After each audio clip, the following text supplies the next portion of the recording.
സ്നേഹം,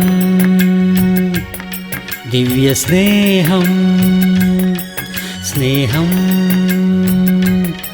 ദിവ്യസ്നേഹം. തിമോത്തിയോസിന് എഴുതിയ 1-ാം ലേഖനം 2-ാം അധ്യായം അതിൻ്റെ 8-ാം വാക്യം.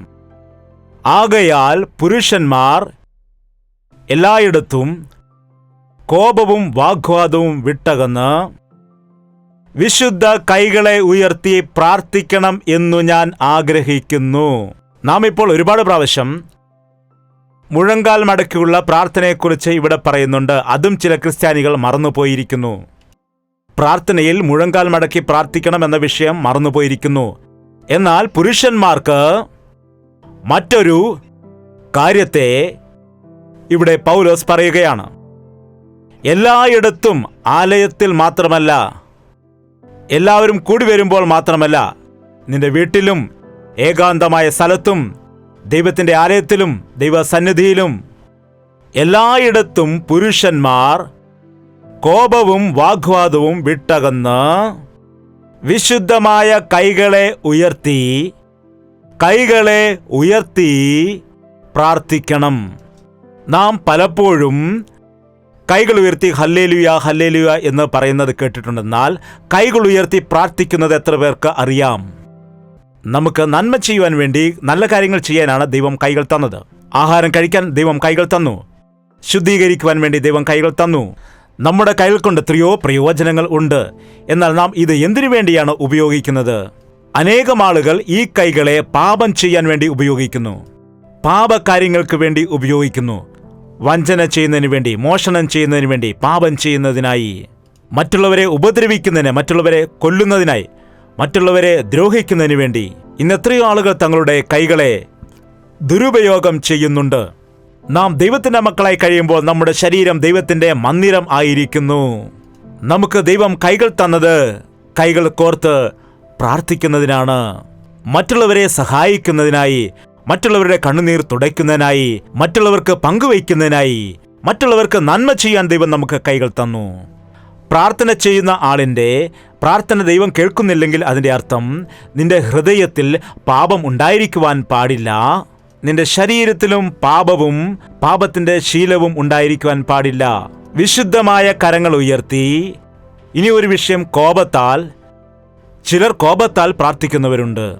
ആ കോപം വരുന്ന സമയത്ത് കോപത്താൽ പ്രാർത്ഥിക്കുകയാണ് എങ്കിൽ അത് കേൾക്കുകയില്ല.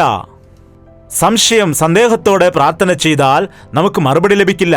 അതുകൊണ്ടാണ് പറയുന്നത്, നിങ്ങൾ പ്രാർത്ഥിക്കുന്ന സമയമെല്ലാം നിങ്ങളുടെ വിരോധികളോട് ക്ഷമിക്കൂ. നിങ്ങൾ പ്രാർത്ഥന ആരംഭിക്കുന്നതിന് മുൻപായിട്ട് ആരോടെങ്കിലും നിങ്ങൾക്ക് വിഷമം ഉണ്ടെങ്കിൽ, ആരോടെങ്കിലും നിങ്ങൾക്ക് കോപമുണ്ടെങ്കിൽ, ഒരുപക്ഷെ നിങ്ങൾ ദ്രോഹിച്ചിട്ടില്ല എങ്കിലും നിങ്ങളോട് അവർ ദ്രോഹം ചെയ്തിട്ടുണ്ടെങ്കിൽ, അവർ നിങ്ങൾക്ക് അന്യായം ചെയ്തിട്ടുണ്ടെങ്കിൽ, അവർ നിങ്ങൾക്ക് അനീതി ചെയ്തിട്ടുണ്ടെങ്കിൽ, നിങ്ങൾക്ക് എപ്പോഴും അവരോട് ഒരു വല്ലാത്ത പിണക്കമുണ്ടായിരിക്കും, വല്ലാത്തൊരു വിഷമം ഉണ്ടായിരിക്കും. അതും ഒരു കോപം തന്നെയാണ്. കോപം എന്ന് പറഞ്ഞാൽ ഉറക്കെ വഴക്ക് പറയുന്നതല്ല, മറ്റുള്ളവരെ ചീത്ത പറയുന്നതല്ല കോപം എന്ന് പറയുന്നത്. മറ്റുള്ളവർ ചെയ്തതിനെക്കുറിച്ച് നിന്റെ ഹൃദയത്തിൽ നിനക്ക് വല്ലാത്തൊരു വിഷമം തോന്നുന്നുണ്ടെങ്കിൽ, അവരോട് ദേഷ്യമുണ്ടെങ്കിൽ, എപ്പോഴും അതിനെക്കുറിച്ച് തന്നെ ആലോചിച്ചു കൊണ്ടിരുന്നാൽ നിന്റെ ഹൃദയത്തിൽ സമാധാനമില്ലാതിരിക്കുകയും നിന്റെ പ്രാർത്ഥന ഒരിക്കലും സ്വർഗത്തിലേക്ക് കേൾക്കുകയില്ല. അതുകൊണ്ട് ക്ഷമിക്കുക. നീ അവരുടെ അടുക്കൽ പോയില്ലെങ്കിലും, ഒരുപക്ഷെ നിനക്ക് ക്ഷമിക്കുവാൻ കഴിയാത്തവണ്ണമുള്ള തെറ്റ് നിന്നോട് ആരെങ്കിലും ചെയ്തിട്ടുണ്ടെങ്കിൽ, നിന്നെ വേദനിപ്പിച്ചിട്ടുണ്ടെങ്കിൽ, വിഷമിപ്പിച്ചിട്ടുണ്ടെങ്കിൽ, ഒരുപക്ഷെ അത് നിന്റെ വീട്ടുകാർ ആയിരിക്കാം, നിന്റെ ഭാര്യ ആയിരിക്കാം, നിന്റെ ഭർത്താവായിരിക്കാം, അല്ലെങ്കിൽ നിന്റെ മക്കൾ ആയിരിക്കാം,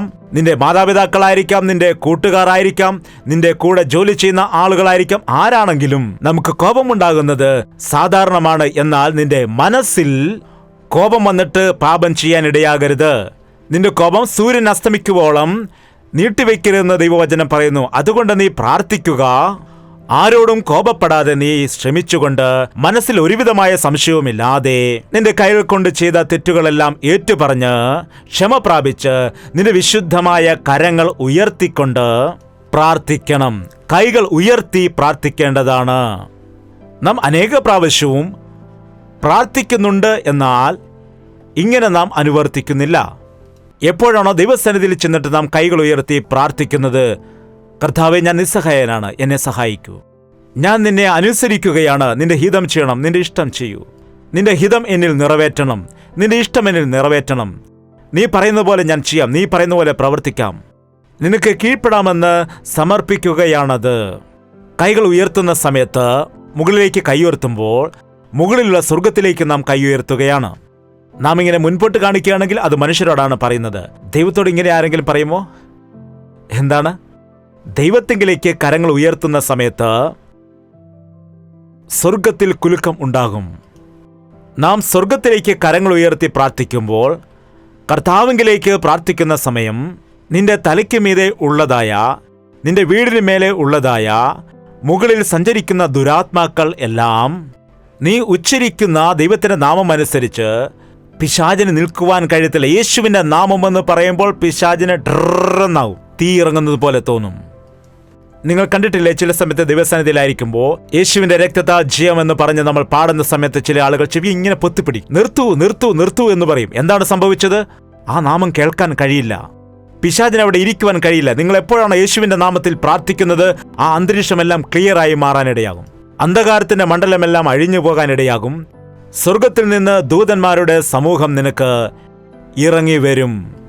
ദൂതന്മാരുടെ സമൂഹത്തെ നിനക്ക് വേണ്ടി അയച്ച് ദൈവം സഹായിക്കാനിടയാകും.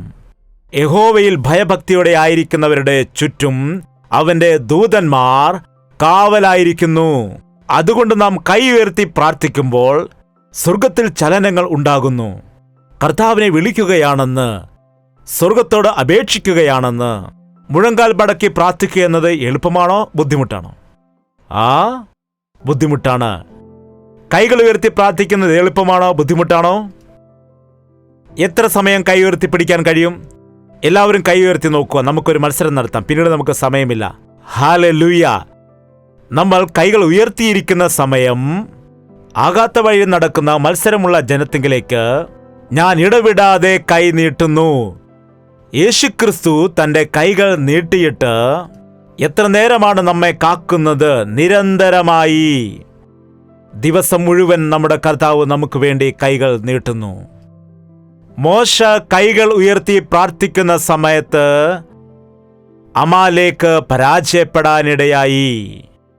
നമ്മൾ കൈകൾ ഉയർത്തി പ്രാർത്ഥിക്കുന്നതായ സമയത്ത് ശത്രുവിനെ നാം തോൽപ്പിക്കുകയാണ്. കത്തിയും കഠാരയുമല്ല നമ്മുടെ കൈകളിലുള്ളത്, മായയും മന്ത്രവുമല്ല നമ്മുടെ കൈകളിലുള്ളത്. നമ്മൾ കൈകൾ ഉയർത്തിയിട്ട് കർത്താവേ എന്നെ സഹായിക്കണമേ എന്ന് പറയുമ്പോൾ അവൻ ആകാശത്ത് നിന്ന് തന്റെ കൈകൾ നീട്ടിയിട്ട് ഈ മൂലയിലിരിക്കുന്ന നിന്നെ പിടിക്കുവാൻ തക്കവണ്ണം നീളമുള്ള കൈകളാണത്. രക്ഷിപ്പാതിരിപ്പാൻ തക്കവണ്ണം അവന്റെ കരങ്ങൾ കുറുകിയിട്ടുമില്ല, കേൾക്കാതിരിപ്പാൻ തക്കവണ്ണം അവന്റെ ചെവി മന്ദമായിട്ടുമില്ല. നമ്മൾ കൈകൾ ഉയർത്തി പ്രാർത്ഥിക്കുന്നതായ സമയത്ത് പിശാചും അവന്റെ കൂട്ടാളികളും അന്ധകാരത്തിന്റെ മണ്ഡലങ്ങളെയും പിശാചിന്റെ ശക്തികളെയും അന്ധകാരത്തിന്റെ വ്യാപാരത്തെയും എല്ലാം ക്ലിയർ ചെയ്യുകയാണ് ചെയ്യുന്നത്. സ്വർഗീയ ശക്തിയെ ഭൂലോകത്തിലേക്ക് ഇറക്കുവാൻ കഴിയുന്ന പ്രാർത്ഥനയിൽ പ്രാർത്ഥന ചെയ്യുന്നതായ സമയത്ത് ദൈവത്തിന്റെ സ്വർഗീയ ഭണ്ഡാരത്തിൽ നിന്ന്, സ്വർഗീയ നിധിയിൽ നിന്ന് അത്ഭുതങ്ങൾ ചെയ്യുന്നതിനായി, അതുപോലെ അനുഗ്രഹങ്ങൾ നമ്മുടെ ജീവിതത്തിൽ ചെയ്യുന്നതിനായി ദൈവം പ്രവർത്തിക്കുന്നത് കാണാം. കൈകൾ ഉയർത്തി പ്രാർത്ഥിക്കുവാൻ ഈ ദിവസങ്ങളിൽ നിങ്ങൾ പരിശീലിക്കൂ. ഒറ്റയ്ക്ക് പോയിരുന്ന് പ്രാർത്ഥിക്കുവാൻ നിങ്ങൾ പരിശീലിക്കുക. ചില ആളുകൾക്ക് സെക്കൻഡ് പൊസിഷനിലേക്ക് എത്തുകയാണ് ഇതേ രീതിയിൽ. ഓക്കെ, കൈ താഴ്ത്തിക്കൊള്ളൂ. ജസ്റ്റ് 10 മിനിറ്റ് പോലും ആയില്ല നമ്മൾ കൈ ഉയർത്തി, അല്ലേ? ഹൃദയത്താൽ ചെയ്യുന്ന പ്രാർത്ഥനയ്ക്കും നിന്റെ ശരീരക്രിയകളെയെല്ലാം ദൈവത്തിൽ ഏൽപ്പിച്ച് ചെയ്യുന്ന പ്രാർത്ഥനയ്ക്കും എത്ര ശക്തിയുണ്ട്. മറ്റൊരു രീതിയിൽ പറയുകയാണെങ്കിൽ, നീ സാധാരണ ചെയ്യുന്ന പ്രാർത്ഥനയ്ക്കും മുഴങ്കാൽ മടക്കി ചെയ്യുന്നതായ പ്രാർത്ഥനയ്ക്കും വ്യത്യാസം ഉണ്ട്. നീ ചെയ്യുന്ന സാധാരണമായ പ്രാർത്ഥനയ്ക്കും കൈകൾ ഉയർത്തി ചെയ്യുന്ന പ്രാർത്ഥനയ്ക്കും വ്യത്യാസം ഉണ്ട്. നീ കൈകൾ ഉയർത്തി ചെയ്യുന്നതായ പ്രാർത്ഥനയിൽ നിനക്ക് മറ്റൊരു ചിന്തകളും ഉണ്ടാകില്ല, നിന്റെ ശ്രദ്ധ മാറിപ്പോവില്ല, നിനക്ക് ഡിസ്റ്റർബൻസ് ഒന്നും ഉണ്ടാകില്ല. ഒരുപക്ഷെ നീ ചിന്തിക്കും, ഒരു 10-15 മിനിറ്റ് മാത്രമേ നിനക്ക് കൈ ഉയർത്തുവാൻ കഴിയൂ. എന്നാൽ നീ പ്രാർത്ഥിക്കുന്നതായ സമയത്ത് ദൈവം തന്റെ ആത്മാവിനെ നമ്മിലേക്ക് അയച്ചിട്ട്, റോമർക്കെഴുതിയ ലേഖനം 8-ാം അധ്യായം 26-ാം വാക്യം, ഔവണ്ണം തന്നെ ആത്മാവ് നമ്മുടെ ബലഹീനതയ്ക്ക് തുണ നിൽക്കുന്നു. എങ്ങനെയെന്നാൽ വേണ്ടതുപോലെ പ്രാർത്ഥിക്കേണ്ടത് എന്തെന്ന് നാം അറിയുന്നില്ലല്ലോ, ആത്മാവ് തന്നെ ഉച്ചരിച്ചു കൂടാത്ത ഞരക്കങ്ങളാൽ നമുക്കു വേണ്ടി പക്ഷപാതം ചെയ്യുന്നു. എപ്പോഴാണോ നിന്റെ പ്രാർത്ഥനയിൽ ആദ്യമുള്ള ഒരു 10-15 മിനിറ്റ് പ്രാർത്ഥനയിൽ നീ ഏകാഗ്രതയോടെ ഇരിക്കുമ്പോൾ, പ്രാർത്ഥനയിൽ നീ സമർപ്പണത്തോടെ ആയിരിക്കുമ്പോൾ, നിന്റെ ശരീരത്തെ സമർപ്പിക്കുന്നത്, നിന്റെ മനസ്സിനെ സമർപ്പിച്ചുകൊണ്ട് പ്രാർത്ഥിക്കുമ്പോൾ, ആ സമയത്ത് പരിശുദ്ധാത്മാവ് നിങ്ങൾക്ക് വേണ്ടി എങ്ങനെയുള്ള പ്രാർത്ഥനയാണ്? ഉച്ചരിച്ചു കൂടാത്തവണ്ണം ഞരക്കങ്ങളാൽ ചെയ്യുന്ന പ്രാർത്ഥന. യഥാർത്ഥത്തിൽ ഇന്നുള്ള ക്രിസ്ത്യാനികളാരും ഈ അടുത്ത സ്റ്റേജിലേക്ക് പോകുന്നില്ല. എന്താണ്? നാം വായ കൊണ്ട് ചെയ്യുന്ന, സംസാരം കൊണ്ട് ചെയ്യുന്ന പ്രാർത്ഥന, അത് ആമേൻ എന്ന് പറയുമ്പോൾ കഴിയുന്നു. അതോടുകൂടി നമ്മുടെ പ്രാർത്ഥന തീരുന്നു. അത് ബിഗിനിങ് മാത്രമാണ്, ഒരു ആരംഭം മാത്രമാണ്. നീ പ്രാർത്ഥിച്ചുകൊണ്ടിരിക്കുമ്പോൾ അല്പസമയം കഴിഞ്ഞാൽ നിനക്കറിയാൻ കഴിയില്ല എത്ര സമയം പ്രാർത്ഥിക്കുന്നു എന്ന്. നിനക്ക് സമയം അറിയാൻ കഴിയില്ല, അവിടുത്തെ അന്തരീക്ഷം അറിയാൻ കഴിയില്ല, നിനക്കുള്ള ബുദ്ധിമുട്ടോ കഷ്ടതയൊന്നും നീ ഓർക്കുകയില്ല. നീ എങ്ങനെ പ്രാർത്ഥിക്കണമെന്ന് ആലോചിച്ച് വിഷയങ്ങൾ കണ്ടെടുക്കേണ്ടതായ കാര്യം ഇല്ല. ആ പരിശുദ്ധാത്മാവിന്റെ ശക്തി നിന്നിലേക്ക് ഇറങ്ങി വരുന്ന സമയത്ത് ദൈവത്തിന്റെ ആത്മാവിന്റെ ഇഷ്ടമുള്ളതായ, ദൈവത്തിന്റെ ഹിതപ്രകാരമുള്ള, ഉച്ചരിച്ചുകൂടാൻ കഴിയാത്ത ഞരക്കങ്ങളോട് കൂടി ഉള്ളതായ പ്രാർത്ഥന ചെയ്യും. അങ്ങനെയുള്ള പ്രാർത്ഥന ആരെങ്കിലും ചെയ്തിട്ടുണ്ടോ? പറയൂ. ഞാൻ 3 ദിവസം ഉപവാസമായിരുന്നു, ഞാൻ 40 ദിവസം ഉപവാസം ഇരുന്നു എന്ന് ചിലർ പറയാറുണ്ട്. നീ എത്ര ദിവസം ഉപവസിച്ചു, പ്രാർത്ഥിച്ചു എന്നതൊന്നും വിഷയമല്ല. നീ എത്ര സമയം യഥാർത്ഥമായി മുഴങ്കാലിൽ ഇരുന്നു കൊണ്ട് ദൈവത്തോട് പ്രാർത്ഥിച്ചു, അതാണ് വിഷയം. ഒരു 3 hours, 3 മണിക്കൂർ നിന്റെ സ്വന്തം ശക്തിയാൽ മുഴങ്കാൽ മടക്കി പ്രാർത്ഥിക്കാൻ കഴിയുമോ? കഴിയില്ല. എന്നാൽ പരിശുദ്ധാത്മാവിന്റെ അഭിഷേകം നിന്നിലേക്ക് ഇറങ്ങുന്ന സമയം 3 മണിക്കൂറല്ല, 6 മണിക്കൂറായാലും കണ്ണു തുറന്ന് നോക്കിയാൽ, ഇപ്പോൾ 6 മണിക്കൂറായോ എന്ന് നിനക്ക് അതിശയം വരും. നീ 6 മണിക്കൂർ പ്രാർത്ഥിച്ചാലും ആ സമയം നിനക്ക് അത് 6 മിനിറ്റായിട്ടേ നിനക്ക് തോന്നുകയുള്ളൂ. എന്തുകൊണ്ടെന്നാൽ പരിശുദ്ധാത്മാവ് നിന്നിലേക്ക് വരുന്ന സമയം നിന്റെ സ്വന്തം ശക്തി കൊണ്ട് അല്ലാതെ ദൈവത്തിന്റെ ഹിതപ്രകാരമുള്ള പ്രാർത്ഥന നിനക്ക് ചെയ്യുവാൻ കഴിയും. അങ്ങനെയുള്ള പ്രാർത്ഥനയിൽ അത്ഭുതങ്ങൾ സംഭവിക്കും. അങ്ങനെയുള്ള പ്രാർത്ഥനയിൽ മനുഷ്യന് അസാധ്യമായ കാര്യം സംഭവിക്കും. എഴുന്നേറ്റ് നിൽക്കാം, നമുക്ക് പ്രാർത്ഥിക്കാം. പ്രാർത്ഥന. പരിശുദ്ധനായ സ്നേഹമുള്ള പിതാവേ, ഒരു പ്രാവശ്യം ഞങ്ങളെ ഒന്ന് നീ നോക്കണമേ.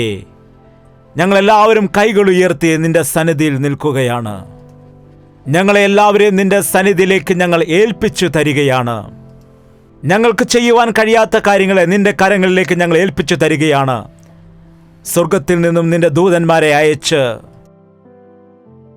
നിന്റെ ശക്തി ഞങ്ങളിലേക്ക് പകർന്നുകൊണ്ട് ഞങ്ങളുടെ ജീവിതത്തിൽ നേരിടുന്ന പ്രതികൂലങ്ങളിൽ ഞങ്ങൾക്ക് ജയം നൽകുമാറാകണമേ.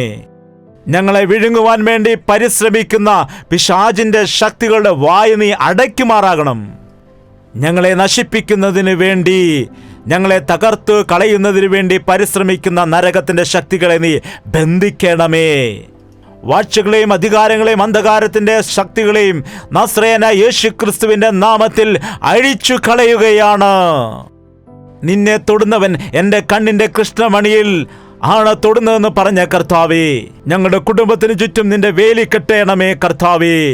ഞങ്ങളുടെ ജീവിതത്തിലുള്ള ചെറിയ ചെറിയ പ്രശ്നങ്ങളിൽ ഇതാ ഞങ്ങൾ നിലവിളിക്കുന്ന സമയത്ത് നീ പ്രാർത്ഥന കേട്ടിട്ട് ഞങ്ങളെ വിടുവിക്കുമെന്ന്, ഞങ്ങളെ സഹായിക്കുമെന്ന്, നീ സൗഖ്യം നൽകുമെന്ന്, നീ ഞങ്ങളുടെ വേദനകളെ മാറ്റുമെന്ന്, ഞങ്ങളെ നീ ആശ്വസിപ്പിക്കുമെന്ന്, ഞങ്ങളുടെ കഷ്ടങ്ങളിൽ നിന്ന് നീ ഞങ്ങളെ വിടുവിക്കുമെന്ന്, ഞങ്ങൾ ചോദിക്കുന്നതിലും അത്യന്തം പരമായി നൽകുമെന്ന് വിശ്വസിച്ചുകൊണ്ട് ഇവിടുന്ന് കടന്നു പോകാൻ നീ ഞങ്ങളെ സഹായിക്കണം എന്ന് യേശുക്രിസ്തുവിന്റെ നാമത്തിൽ അപേക്ഷിക്കുന്നു പിതാവേ.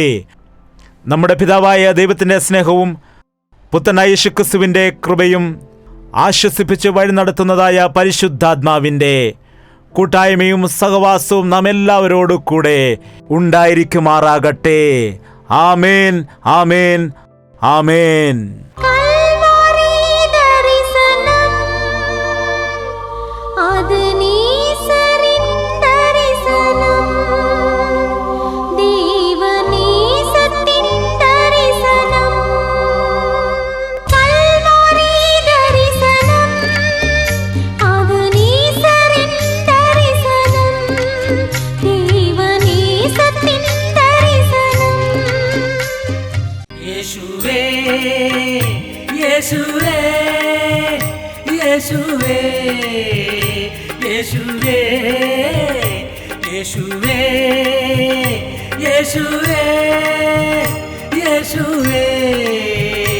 യേശുവേ നിന്നെ നിന്നെ എന്നും ഞാൻ സേവിക്കും. നീ മാത്രം രാജാവെന്നും. നിന്നെ നിന്നെ എന്നും ഞാൻ സേവിക്കും. നീ മാത്രം രാജാവെന്നും. യേശുവേ യേശുവേ യേശുവേ യേശുവേ യേശുവേ യേശുവേ യേശുവേ യേശുവേ യേശുവേ യേശുവേ യേശുവേ യേശുവേ യേശുവേ യേശുവേ